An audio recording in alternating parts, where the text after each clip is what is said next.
Usually, when the students start their preparation for UPSC, we commonly hear phrases like I'm afraid from political science, I'm afraid of political science, I'm good at geography, I'm afraid of geography, I'm good at history, so on and so forth. But if you have a clear picture in mind that to qualify UPSC, all the subjects of social sciences, maths turn to be equally important, and even if you don't have interest, you have to create one, and that's the only way you can qualify your UPSC is the key thing. That's the first thing that we would begin with here. So mastering any subject holistically is really important. Interlinking the subjects is further important. So let's say I take a very simple example of tariffs, which has actually disturbed the global trade worldwide. So with tariffs coming in, the tariff restrictions coming in, how the trade has been affected globally.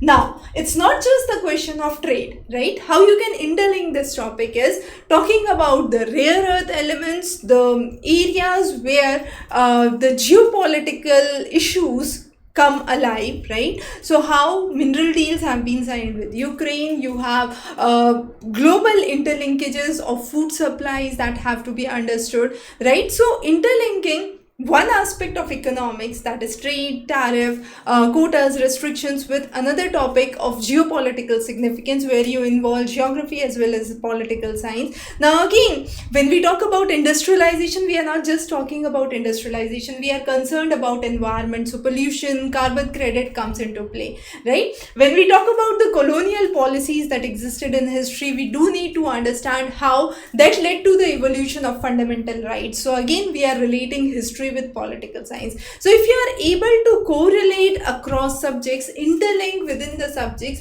then only you can have a holistic picture for UPSC. This would broaden your horizon and help you actually secure good marks in answer writing. Now this year, the student who secured the highest marks actually had 51% in the mains examination after qualification in the mark sheets, right? Now at one end, when we say the 10th and the 12th mark sheets see a result of 19 up to 99% and above, how come the same student, when they land up with UPSC mains, secure only 51% and still they are the topper for UPSC?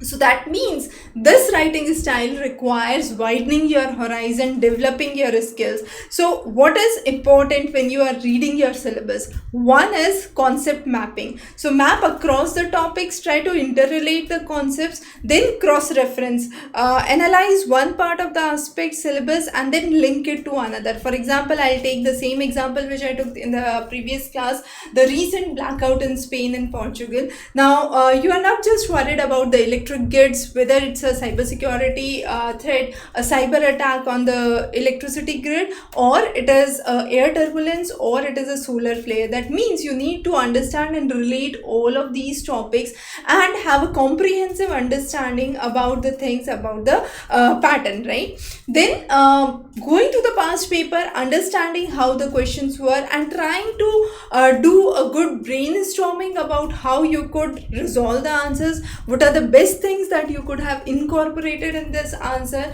makes it really, really important. So this holistic learning would definitely add you marks when you are writing your mains examination. Prelims, of course, is a different thing, but as you proceed with your preparation for mains, this is really, really important. So this would help you in effective essay writing in the essay section as well. So no doubt you would have a long-term benefit if you are able to have integrated learning or an interdisciplinary learning, and that's where we say students who are doing masters from IITs, where they are taught integrated subjects. For example, they have philosophy, sociology, psychology, social development, economics included in one go, in one course. They actually have a more broader horizon than just a degree which gives you a single master's. So that's the whole story about it, right? So prepare well, practice well, and of course we are here to help you. You can connect on the number below for any more information or details. Thanks for joining in. Have a great day ahead.